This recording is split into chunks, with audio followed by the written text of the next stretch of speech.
Hi, welcome to RedDoor's podcast. I'm Tony. I'm James. Welcome, viewers. Today, I suppose, really, I'm here with James, one of our technicians. We're going to talk about cybersecurity today and sort of the best practices to have your network secure and keep it in place. Yep. And we'll try not to make it sound like we're reading from a fact sheet. We'll try and bring up the most common questions our customers ask, especially when we're looking for new business as well.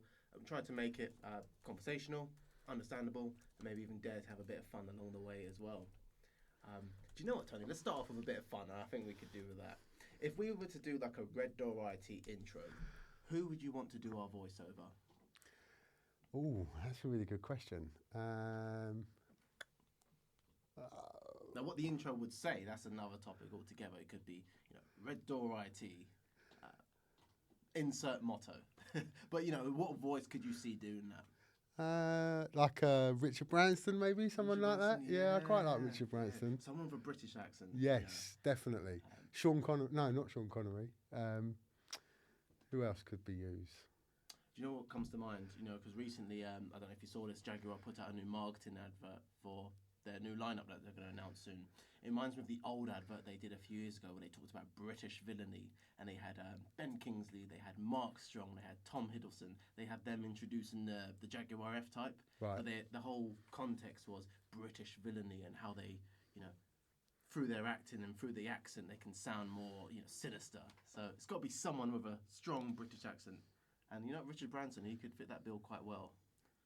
So Thanks. yeah.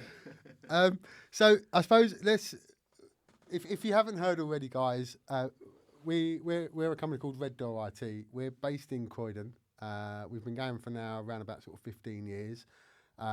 We do a lot of management, and one of the big things that we're pushing on at the moment is certainly to do with cybersecurity and how to keep you guys safe from those nastinesses in the world outside your network.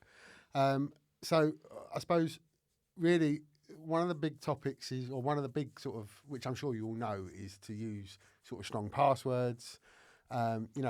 Create sort of complex passwords with a mix of letters, numbers, symbols, etc. Don't make them sort of password 123, for instance. Have a jumbled up few words, or using exclamation marks, question marks, etc., hashtags, things like that. Didn't we do something recently? Didn't we do a guess the password challenge? We did, yes. Your brother, the managing director, Mark Derrigan, he hosted a competition where he set a password for himself. I wasn't in the loop too much. Tell me more about it. What happened? So he set a password up to guess the password. What the person who guessed the password got a complimentary vulnerability scan. So it was based on 3 words, and there were clues on the marketing video that we done for it, and it was based on those clues, if you like, that then led to someone guessing the password, which was successfully done. And someone won that competition. They did, yes, that's right. Yes, they did, cool. yes. That's cool. So I like this new direction of like little challenges and stuff that we're doing. We seem to be good at those, and it certainly gets attention as well. But you know what? I mean, you're going to talk about a few more cybersecurity and cyber tip points coming in a minute. But thinking back to when we last did a webinar, I had the privilege of being on there and joining Barry and Mark was in the room as well. Most occasions where people are compromised from a cybersecurity standpoint, it comes from the human element. You can have a great password, you can have all the cybersecurity in the world, but if you're, here comes the key word, phished, or you're a victim of phishing, where you voluntarily give your password, your login details, accept a verification prompt, whatever cybersecurity measure which you're going to touch on in a moment, nothing can stop that, really. You could have a 50-character password, but if someone tricks you into believing that they're a trusted, reliable person and they're going to help you regain access to your account or do whatever they're suggesting they're going to do, and you give them that password. Yeah, I mean, the one of the biggest things is user error. That's one of the biggest things, obviously, and we can't stress enough that training and educating those users to not fall for those phishing attacks or malicious emails that come through is key, because they are, if you like, they're the people that leave the door open for then anybody to come in to access that data to, to compromise your accounts or anything like that. So one of the big things is 100% is always to do with user training. Now, again, RedDoor, we can offer the user training element. We have a product that we can set up and implement across all companies, and it really sort of identifies and highlights what to look out for, how to suspect something suspicious that comes through. So yeah, I mean that's something to, if you haven't already and you feel as if you could do with something like that, 100% training is the way to go forward. It beats as well, being that it's an online service that we can offer. It beats the sort of, pulling somebody in to teach 50 different or 30, however many staff members you've got, instead of having it in one room, because staff changes obviously. Instead of doing it in a whole room with one teacher, the sort of the continuous online training element, then it's more current. It's more up to date. It shows you what's viral now, opposed to what was hot topic, say last month. But then if you're not having another training session for say 12 months, whatever long it is, it's only it's going to miss those sort of key elements within that sort of. And it's all about relevancy, right? Yeah, that's right, exactly. What was a cybersecurity threat 12 months ago might not be as prominent now. Yeah, exactly. Yeah, and some places they might onboard new staff members and make them watch mandatory virtual learning environment videos. How to spot a phishing email, how to keep a strong password. And if that video and that content is a few years old and they're recommending a password of 8 characters, we always recommend, and in some cases we do enforce a password of 12 characters and other minimum complexity variants as well. But you know what, if you're doing a live direct training with a person, it makes all the difference. Yeah, is what you're saying. Yeah, I couldn't agree more. And I think some of the customers where we've offered that to them, they've really come to value that. 100%. Yeah, no. So it's at the minute for us, it's definitely something that a lot of the businesses we support are definitely adopting, for the pure reason that it's not only helping and protect their business, but it also helps them protect in their personal lives. So for instance, look, I'm sure you guys will all remember, obviously last year, it's coming up this time, it's Christmas. Royal Mail were sending out so many different text messages, which weren't really obviously Royal Mail, to the vulnerable people, and they were putting in saying you've missed a delivery or whatever, because it's that time of year, you're expecting parcels to come through. The text messages were coming through saying, "Oh, we've tried to deliver your parcel. To rearrange, please input your card details to pay for the extra delivery charge." And the amount of people that fell for that, whereas if you had that training experience, it would highlight and show you that it's not coming from a verified sender, or it's not a real sort of email that's coming through, or and it does really sort of highlight and identify what to look out for. I mean, it's really quite key. Should we be cautious about training our customers too much? Like in the next month or so, if we turn up to a customer site and we're bringing tech or giving them a visit, and we turn up in our Santa hat or our Christmas jumper, are they gonna think, this isn't RedDoor? Yeah, let's return back to those other points you mentioned. So strong password was one of them. Yeah. What other top cybersecurity tips that we often get asked, we often tell our customers, and we will just So on the back of the sort of secret password, the top password element, one of the things would be to certainly enable multi-factor authentication. Now that being MFA, again, that gives you that added layer of security. It gives you that sort of little bit more peace of mind to know that no matter what passwords you've got in place, and I'm not contradicting myself with what I said about having keywords or hashtags and question marks, etc. The MFA code is like an authentication method that when you sign in via your, let's call it Office 365 account, you've got to type in a randomized 6-digit, 8-digit number to then access that account as well. So, you know, again, you've got that extra security to know that if someone does know your password, they're still not going to be able to access your account because you need the authentication code to be able to enter, if that sort of makes sense. That's right. And there are different types. Some are stronger than others. I remember a few years ago when it was introduced as two-factor authentication, because traditionally it was a password and it was like a 6-digit code that was text to your phone. Mm-hmm. Since then, obviously, you know, from a cybersecurity standpoint, let's call them actors, cyber criminals. They found clever ways around this. You know, they could call up your phone provider, say you're with EE or with Vodafone, whoever it may be, and they say, well, you know what, I've lost my phone. I want to transfer my numbers to somewhere else. They can generate a PAC code. They can move your phone number without you even realizing to another device, and then they can try to log into your account, assuming they've already cracked your password at this point. Type in your password and get that 6-digit code to a phone of their choice. So to sort of stop that avenue of exploitation, what we normally recommend to our customers now is downloading a dedicated authenticator app. Yeah. You know, I think you use this in your I do, daily life yeah, as yeah, well, yeah. For multiple different elements, you know. And in principle, it's the same, but instead of a 6-digit code that comes to you via text, you open the app and there's either a push notification where you can hit approve, or there'll be a 2-digit number presented on your screen. You type that in your phone in the app, and it'll authenticate that way.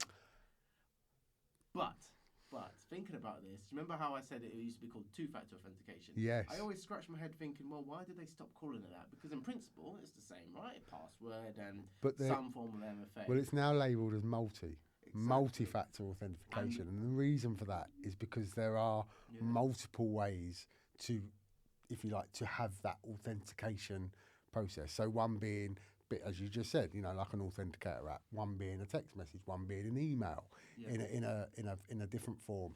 You know, there are so many different types of authentication methods. That's why now it's labelled as the sort of multi opposed to two-factor in some respects. A variety of methods you can use to authenticate, but also the quantity as well. Like, think about it.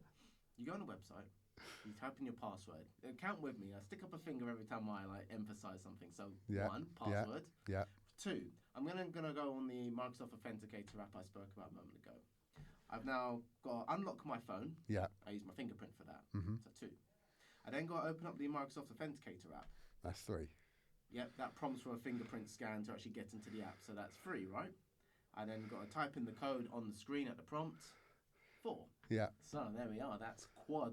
Yeah. There's multiple steps to get that authentication. Plus, plus the way that it can come through as well. So there are maybe 2 hits with that. Yeah. So I suppose that's sort of clearing up the sort of password element. But then one of the other big factors to keeping, you know, secure would be to certainly make sure that all your devices are updated and patched and, you know, running the latest software and, you know, running the latest, whether it be firewalls or whether it be, you know, anything that you operate off of, iOS versions or, you know, Android versions, whatever device it is, it should be constantly updated and really monitored for that as well, because that will help, again, enhance the security across the network. Couldn't agree more. And I have some, you know, stubborn family members. They'll be like, oh, I don't want to update my phone because so-and-so's done the update and they've changed the way the emojis look, or they've added this feature or taken away this feature. You know, and I'm like, well, that's only part of the update. You know, updates, yes, they do bring fun new features. Sometimes they annoy us and take away stuff we're used to.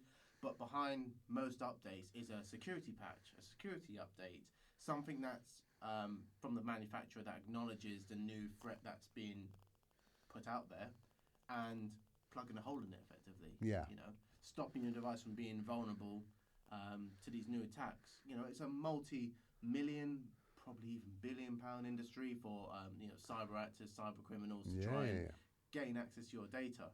You know, information is probably a very valuable commodity, comparable to even gold, even, dare I say. Think about it. You got the right information on something, an institution, a person, an organisation. You can do a lot with that. Blackmail, ransomware, sort of thing, where you can actually encrypt people's data, stop them gaining access to it. Could be a very important file, a spreadsheet that makes a whole business run, and that translates to real world money. So update. Yeah, Not it just can't. phones, No, that's right. I can't stress it enough. Obviously, look, I'm not repeating myself. It's just you need to make sure that your systems are up to date. Yeah. Obviously, look, I appreciate that in some cases it's going to slow you down updating those bits of software, especially if you're doing them on your sort of 9 to 5 job. You might have to restart the PC for the update to happen, or you got to click the install button, etc., etc. That's where, again, from RedDoor's perspective, we use the monitoring system, which sort of does all this in the background, so the user doesn't suffer the downtime, and that if you like, you've got peace of mind again to state that your device is updated, and it's secure. Yeah. There you go. That's the word. The secure, Secure, isn't yes. it? Yeah, that's the word. And RedDoor, we do take that seriously. We, if you're a customer of us already, you'll know that we do weekly site checks for you guys. We run patch policies on all of your equipment, which checks if they're the latest patch and then forces it to be pushed out and installed on your devices. We also do quarterly visits as well. Yeah, we do. Yeah. Where the site. techs are more front facing, aren't they? You're sort of on site and you're doing the more physical checks and really sort of dialing down to the users to find out their sort of niggle points and where other pain points might be on the network and stuff. So Exactly. it's all well and good doing it remotely, but certainly that on site really gives that added feature of the friendly face of RedDoor, etc. That's going to site. That we're real, we're a local friendly neighbourhood IT company, and we're not just completely remote in another part of the world. But do you know what? Speaking about quarterlies, because obviously I'm a services engineer. If you're an existing customer, you may have already seen me. If you're a new customer and you're thinking about joining us, you're likely to see me in the future, visit your site. But when I go on site and I tell people I have to update a piece of technology, I'm going to make you guess this actually. Go on. A piece of technology in their infrastructure, they're always surprised and say, well, I didn't realise that needed updates. I thought it just worked once you configured it, and away you go. Would that be the printer? Printer is one of them. That does surprise people quite a bit. But something more important, something that creates that bubble of infrastructure, their network. The switch? Close. The switch goes into the Router. There we go. There we go. Because you think, well, you plug in a router, you got internet in your office, away you go. I've got internet. But no, that's a very crucial thing to keep updated because, routers are susceptible to attacks all the time. Yeah. All the time. That's the piece of technology that connects your bubble of devices on the network to the outside world, to the internet. So from the internet, you have people that will try to gain access to your network, and then through that, even if your devices are all up to date, they can then visibly see your devices on the network. What they try to do from there is up to them, but routers are very important. So there you go, guys. So another lesson for you to certainly make sure that all your equipment is updated and running to the latest versions. Yeah. I think one of the other things as well to do with cybersecurity is also about your data itself.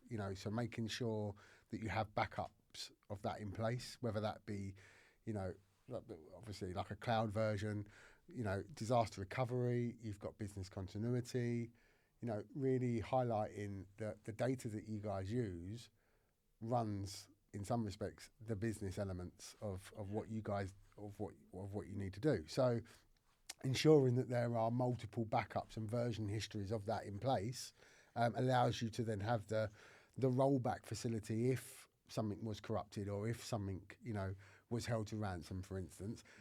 Having those data backups in place gives you that sort of, again, peace of mind to know that you can roll back to before it happened, before it started. That's something that, again, is quite crucial. Well, is crucial to certainly having for the business. Yeah, you're right. It couldn't be more right. And we're partners with a specific company that helps us provide like you said, disaster recovery solutions. We're partners with Data, right? Yes, correct. Yeah, Under that's a Kaseya, yes. under the Kaseya family, Kaseya umbrella. But you know what? I can hear the question that you've already answered many, many times in front of customers. Tony, my documents are all saved on the cloud. Why do I need an off-site data recovery, disaster recovery data backup? So with most on-site cloud versions, they always state in their terms and conditions that you only have a 30-day retention policy. Now, if someone accidentally deleted or maliciously deleted something from, let's use Office 365 as an example, deleted something from your deleted section, you only actually have 30 days to be able to retrieve that. Now, 30 days may seem quite a long time, but if it's something that you're not accessing on a regular basis, you know, that 30 days would soon be sort of lost quite quickly. So that's why we always advise something like an annual or an infinite retention backup, so that, you know, once you've got the service in place, if it was accidentally or maliciously deleted for whatever reason, you can go back and retrieve that file still. So, you know, that's why we always say, you know, it's in Microsoft's terms and conditions to also seek a third-party backup, for the pure reason that they only offer and validate a 30 days worth of storage, let's call it. Yeah. I suppose one of the other things as well, not only to do with backing up, but, you know, look at limiting access, you know, so allowing certain users to access certain files and folders. So, for instance, you're not going to necessarily want the apprentice to access the HR department or your company financials department, you know, folder within, you know, within the server or within SharePoint or whatever file storage location that you're using. Yeah. We advise setting up permissions, so that allows then certain users to access certain files. As I just sort of said, the director of the company, he's going to want to be able to see a whole overview of all of his data and what he wants, to look at. Whereas if you go right to the bottom of the chain, you know, you use the apprentice as an example, you're not going to want him to see everybody's, you know, pay slips, or you're not going to want him to see, you know, the HR department. And adding to that as well, like, you know, not that he'll go and access files, but you don't want him to accidentally delete stuff as well. Of course, no, that's right. If he's frantically looking for his end of apprenticeship report and he's scrummaging through the HR folder and he accidentally, you know, hits the delete key by mistake and he deletes some important HR document, you know, that's just as devastating as him opening it up, editing it, and you know, seeing stuff he's not meant to. So all of that really, you know, just enough access, you know, see what you're meant to see based on your job role, while still having the ability to hold all of your data under one SharePoint site. Yeah. And then I think that sort of brings us to the last bit of this section. You know, perform regular risk assessments. I think, again, that element is quite key to making sure that cybersecurity is in place for your network. And when I mean regular risk assessments, I mean try and really identify the vulnerabilities in your system and address them on a more proactive base, you know, on a proactive basis. Because again, you know, it goes to all topics, from the cyber training to data backup to, you know, making sure that all of your systems are up to date and in place. Without having those risk assessments, you need to, if you like, plug the holes that you feel are quite weak at the moment. That's it. And you don't have to do that on your own either, do you? No. Tell us at the start when we first onboard you. Tell us over the phone. Tell us when we come visit you for quarterly. Pop into our office either way anyway. If you have a light bulb moment and you think, oh, I could plug that hole by doing this or doing that, or